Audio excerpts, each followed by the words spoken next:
September 10th, 2023. Inside the MGM Grand on the Las Vegas Strip, slot machines freeze mid-spin. Across the casino floor, displays blink out one by one. In the hotel lobby, hundreds of guests stand in line because digital room keys have stopped working. Reservation systems are down, payment terminals are failing. One of the largest hospitality companies on Earth has been forced back to pen and paper. The final cost will reach roughly $100 million. But the attackers did not break through a firewall. They did not defeat a security team inside a server room. According to widely reported accounts, they began with a phone call. MGM had spent years and millions of dollars protecting its network. But the attackers found something easier to exploit than software. They found a person.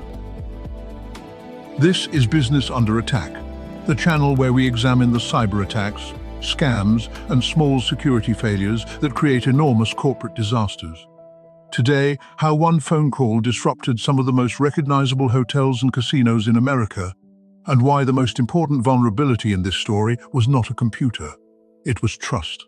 MGM Resorts operates some of the most recognized properties on the Las Vegas Strip. Tens of thousands of hotel rooms, casino floors that never close, restaurants, shows, conventions, sportsbooks, and every one of those businesses runs on connected systems. Behind every one of those experiences sits an invisible layer of identity checks, permissions, and network access that guests never see and most employees never think about. A modern casino resort is far more than a building filled with hotel rooms and gaming tables. Reservations must be processed, payments must be authorized, room assignments must be managed, digital keys must communicate with locks, rewards accounts must stay available. Thousands of employees depend on these systems to keep everything moving. When they work, the technology disappears into the experience. Guests check in, unlock their rooms, pay for dinner, and never think about what makes it possible. But when those systems stop, the business does not simply become less convenient. The physical property begins losing its ability to function. That dependence made MGM an enormously valuable target. It also meant the obvious defense would create damage of its own, leave potentially compromised systems running, or switch them off in public. Either way, the company would bleed. That is the trap for a business that cannot go offline. Defending the network and running the business pull in opposite directions. Most companies can survive a few hours offline. A resort that sells rooms by the night and games by the minute cannot. The group linked to the attack became widely known as Scattered Spider. Security agencies have warned about attackers using their methods for years. They do not begin with code, they begin with research, public profiles, employee names, job titles, departments, managers, the language a company uses inside its own walls, help desk procedures and internal terminology. Most of it sits in plain sight, posted online by the company and by its own employees. A photo from a company event can reveal a department. A job posting can reveal which systems a team uses. Their method is called social engineering. Instead of attacking the technology, they attack the routine built around it. They learn how a help desk verifies identity, what questions it asks, and what evidence it accepts. They rehearse until the story sounds boring. By the time they dial, they are not guessing. They know which department they are pretending to be in, which manager they supposedly report to, and which everyday problem they are calling about.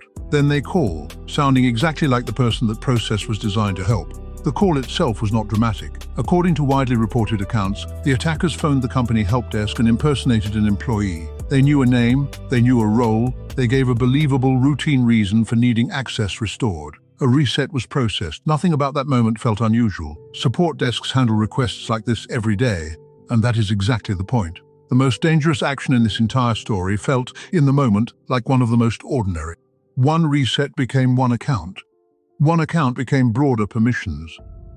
The first compromise spread to a second system, then another. Reportedly, the attackers gathered more credentials as they moved, working toward the systems that controlled identity itself. Accounts later described attackers who moved patiently, adding access where they could and covering their tracks as they went. Each step looked small from the inside. From the outside, it is one company losing control of its own network. By the time MGM recognized it was facing a serious security incident, the attackers had already moved deep into the environment. The company began shutting systems down to contain the damage. That decision protected what remained. It also turned a hidden intrusion into a visible one. Slot machines displayed error messages. Credit card transactions failed. Digital room keys stopped responding. Reservation systems went dark.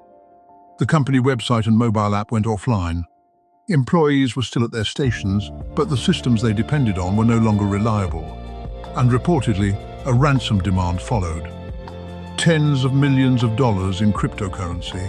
MGM refused to pay. The disruption dragged on for days.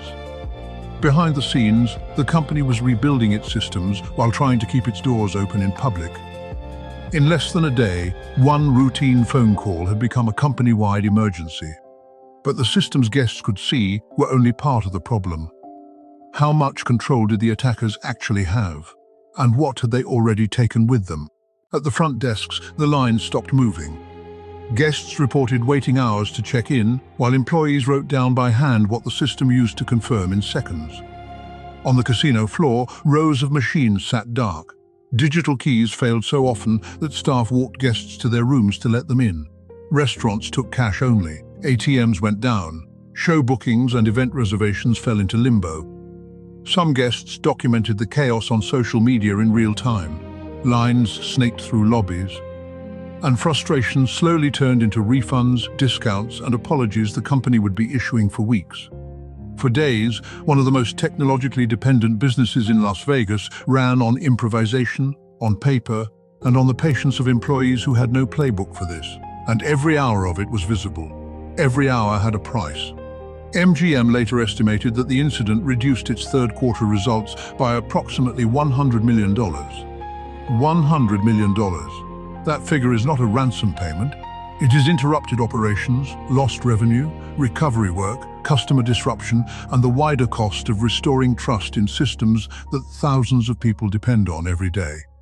The company also faced lawsuits and regulatory scrutiny in the months that followed, the quieter second invoice of every major breach.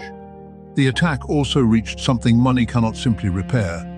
MGM said personal information belonging to some customers was exposed. Names, contact information, gender, dates of birth, driver's license numbers. For a limited number of customers, social security numbers and passport details. Systems can be restored, data cannot be put back. So what actually went wrong? The easy answer is that an employee made a mistake. That answer is incomplete. Employees get busy. Support teams handle repetitive requests. Public information makes impersonation easier. Attackers deliberately create pressure and familiarity. A secure organization cannot depend on every person recognizing every deception every time. This was not primarily a failure of advanced technology, it was a failure of process. So what went wrong specifically? 3 things. First, identity verification. A name, a title, a manager, a department. None of that is proof of identity, because most of it can be found online. The correction. High-risk account changes need evidence that cannot be assembled from public information. Verified callbacks, independent approval, hardware security keys. Second, the power of a routine process. A password reset looks minor, but if that account leads to broader systems, the help desk is guarding a door into the company. The correction, treat routine resets as high-risk events, and train support teams to pause whenever a caller creates urgency. Urgency is the oldest trick in the attacker's playbook. A process that slows down for the right person is a process that failed. Third, concentration of access. The more systems one identity can reach, the more damage one successful deception can do. The correction. Limit how far one account can reach and monitor for access that does not fit the pattern. Small accounts should open small doors. The attackers did not defeat every layer of MGM's security. They reportedly found one process that trusted the wrong evidence and used it to move closer to the systems that mattered. So here is the question every business should sit with. If someone called your company today, knew the right names, used the right language, and sounded completely confident, what would they be able to reset? And how long would it take you to find out they had? Next time on Business Under Attack. The criminals did not rely on a convincing caller at all. They used technology to create something even harder to question. A voice that sounded real, a meeting that appeared legitimate, and a request that convinced an employee to transfer millions of dollars.